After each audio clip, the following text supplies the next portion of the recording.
on, dear. April Fowler counts her home as a blessing. You see, 2 years ago, she lost her job in Georgia when she decided to move to Jacksonville, Alabama, and take care of her sick mother. I try to do the best I can for my mom. You know, her health ain't all that good, so moving here just benefits that. And that's why I lost my job. I chose to move. My, family's more important. He's 4. Since they were living on only one income, Fowler needed affordable housing.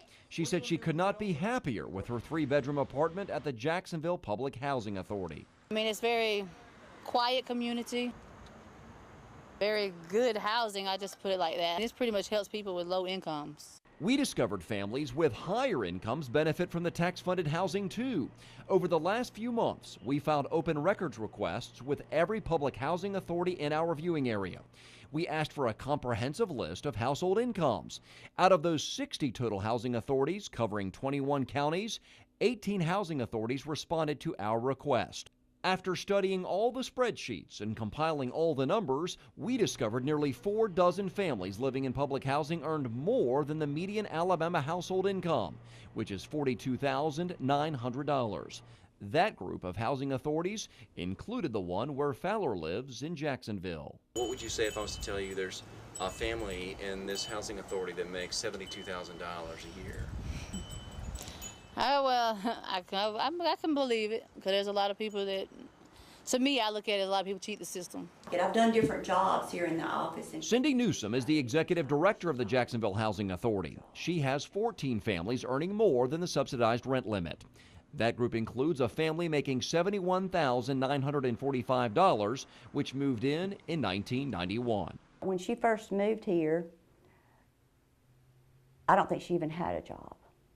And then she later on got a job, and her kids grew up, and then they got their own jobs and all that.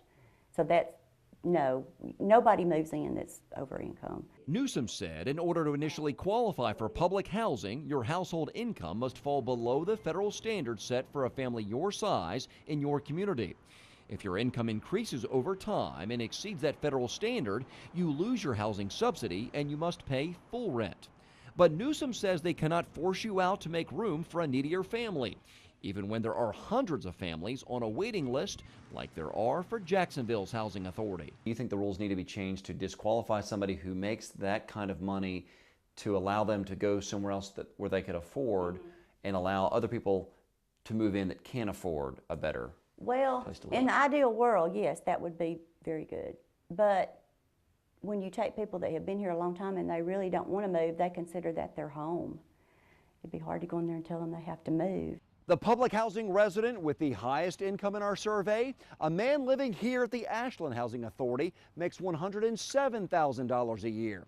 But the Housing Authority's director, who did not want to go on camera, tells us his wealthiest residents do not deny affordable housing for those who need it more. The director told us since they have a handful of vacancies, they can accept tenants who earn more than the federal income limit, even those with 6-figure salaries. But the wealthier residents understand they must move out if a qualified tenant needs their unit. Seeing families have a safe place to live. And Wayne East, who runs Gadsden's Public Housing Authority, claims more than 200 of their families pay full rent, and that rent makes up 50% of the Housing Authority's revenue. so that means that HUD, the taxpayers, are not paying as much for Gadsden in subsidy as if we had had a rental base of, say, 20%. So the more residents, the more tenants that you have that are paying that flat maximum rent, the less the taxpayers are having to pay to support the Gadsden Housing Authority. That's correct.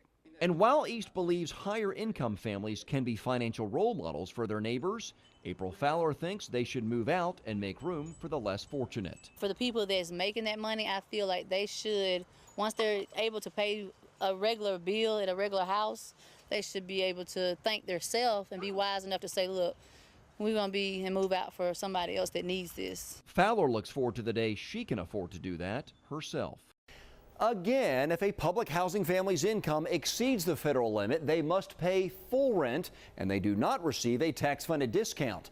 But since the Housing Authority manages the complex, and the Housing Authority does receive money from the government, in a way, those families still cost the taxpayers more money than if they lived in private housing.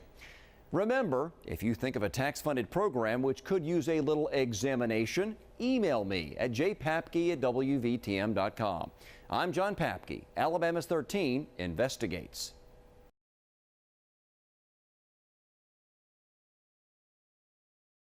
At